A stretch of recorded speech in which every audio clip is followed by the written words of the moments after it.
Baik, Assalamualaikum warahmatullahi wabarakatuh. Perkenalkan, nama saya Andrew Ridwan dari kelas 2E, Hukum Etika dan Profesi, dosen penghapus Rainer STMT. Ya, baik, langsung saja. Bagian kelima, membahas hukum dan moralitas sebagai individu akan memiliki konsekuensi untuk posisi yang sangat legal dan moral. Pertanyaan mendasar akan sering muncul, terutama apa hubungan antara hukum dan moralitas, apa tempat etika dalam moralitas, dan sebagainya. Masalah yang kemudian muncul di pertanyaan tersendiri adalah sikap dan aturan yang sangat abstrak, sehingga tindakan atau perbuatan seseorang tidak dapat dinilai dengan pasti, karena apa yang kita lihat hanya bisa berupa reaksi panca indera baik eksternal maupun internal, sedangkan latar belakang tidak dapat diterjemahkan melalui panca indera mutlak. Yang dimaksud di sini tentunya Allah. Dalam konteks ini menarik untuk mengikuti pemikiran Georg Wilhelm Friedrich Hegel yang hidup di antara 170 sampai hingga 1831, di mana semua yang ada dan semua kejadian merupakan pelaksanaan sedang berjalan dari yang mutlak dan bersifat rohani. Akan tetapi pertanyaan yang kemudian menarik untuk dibahas sehubung dengan pemikiran Hegel adalah apa itu yang mutlak dan siapa itu yang mutlak. Kaum materialisme memandang bahwa yang mutlak itu adalah realitas materi. Materi dianggap sebagai titik pangkal segala sesuatu, dan segala sesuatu yang mengatasi alam benda harus dikesampingkan. Dalam konteks ini, sesungguhnya materi juga tidak bersifat mutlak, karena hakikatnya pasti ada kemutlakan di luar materi yang mengatur dan mengendalikan proses dalam materi itu sehingga dapat menjadi sempurna dari sebelumnya.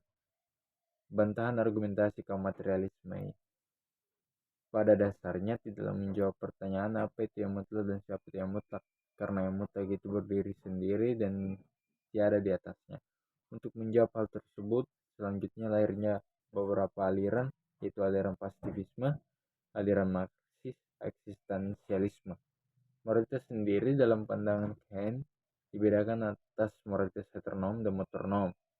Heteronom diartikan sebagai sikap di mana kewajiban ditaati dan dilaksanakan bukan karena kewajiban itu sendiri, melainkan karena sesuatu yang berasal dari dikeluarkan dari si pelaku. Dalam konteks ini dapatlah dikatakan bahwa dipendensi manusia terhadap manusia menunjukkan inkonsistensi moral yang dimiliki oleh seseorang tersebut.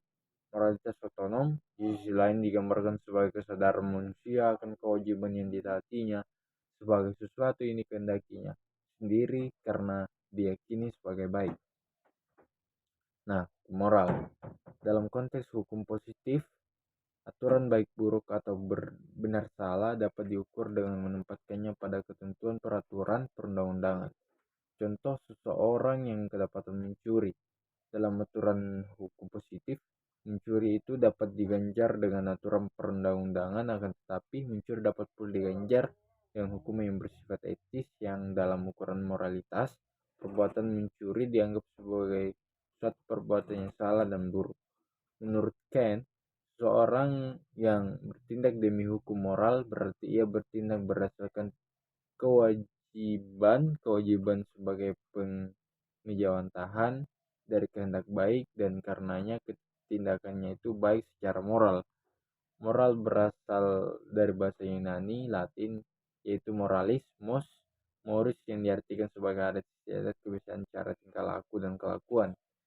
Nah, etika sebagai ilmu memiliki metode, yaitu metode atau pendekatan kritis. Nah, di bagian 6 kita akan bahas perihal etika juga. Nah, bagian 6, etika adalah istilah yang berasal dari bahasa Yunani ethos, yang berarti adat istiadat. Kata ethos mempunyai makna setara dengan kata mos dalam bahasa Latin, juga berarti adat istiadat dan kebiasaan baik. Nah, tokoh seperti Socrates, Antinous, Plato, Aristoteles, dan lainnya bermunculan mengemukakan konsep dan teorinya. Bagaimana agar manusia bertingkah laku baik, menjauhkan kerusakan dan kebinasaan pribadi maupun orang lain.